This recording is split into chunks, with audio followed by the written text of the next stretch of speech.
je m'appelle Célestin Selemani Abedi, organisateur communautaire, médecin et entrepreneur. Je vais vous présenter aujourd'hui notre organisation PASI. En français, nous appelons l'organisation la Société des bâtisseurs de communautés intégrées. Notre vision, c'est de créer 40 000 emplois dans la zone la plus chaude en République démocratique du Congo. Cela va nous permettre d'entrer dans cette partie de la République si troublée. Et notre hypothèse de travail, c'est que si on fournit un emploi stable aux jeunes qui vivent dans ces communautés-là, ils n'auront pas le goût de se tourner vers les armes et la criminalité. Voilà pourquoi le défi que notre organisation se pose, c'est d'accompagner ces communautés-là vers le travail. Nos projets, nous sommes une entreprise sociale. Ça veut dire qu'en tant qu'entreprise, nous voulons amener le travail et la richesse dans les communautés où nous intervenons.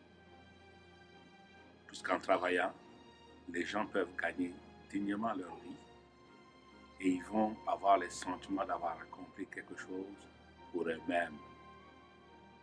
Voilà pourquoi nous avons ciblé 4 domaines d'intervention. Nous travaillerons dans l'agroalimentaire, nous travaillerons dans le transport, nous travaillerons dans les services et bien sûr, nous travaillerons dans les domaines de l'éducation et de la santé. Notre objectif pour 2018 et 2020, c'est sur le plan social, partir notre centre multiservice. On l'appelle un centre multiservice. C'est pour éviter les stigmates reliés aux interventions de certaines maladies. Alors, notre centre va faire 4 volets.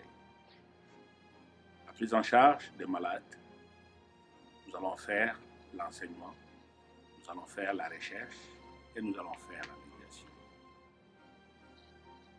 Nous ciblons 100 000 évaluations de problèmes de santé mentale et nous comptons mettre sous traitement 10 000 personnes dans la région où nous allons déployer nos activités. Pour fournir tout ce travail, nous ciblons former 100 professionnels congolais. On ne peut faire ce travail seul, voilà pourquoi nous avons besoin de partenaires. Nous sommes en négociation avec l'hôpital pour enfants de l'Est ontarien qui accepte de nous accompagner dans le volet éducation et recherche. Nous sommes aussi en négociation avec l'Université de New Mexico aux États-Unis d'Amérique qui accepte de nous intégrer dans leur volet de formation à distance pour former la nouvelle génération de professionnels congolais. Notre objectif est graduellement d'amener le savoir aux Congolais sans que les gens aient à se déplacer et à voyager. Parce que la technologie aujourd'hui nous permet d'accéder au savoir le plus élevé tout en travaillant dans les milieux le plus reculés dans le monde.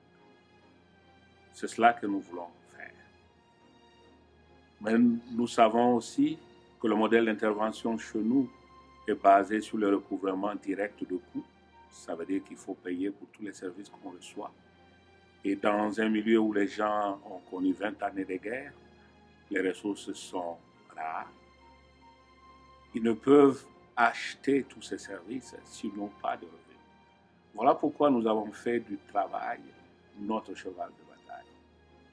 Ce que nous voulons faire, c'est graduellement aller dans les communautés et travailler avec les populations pour mobiliser les ressources locales afin que les gens puissent générer un revenu. Puisque s'ils ont un revenu, il est facile pour eux d'acheter n'importe quel produit, y compris les soins de santé, et d'utiliser aussi une part de ces revenus pour continuer à améliorer les indicateurs sociaux.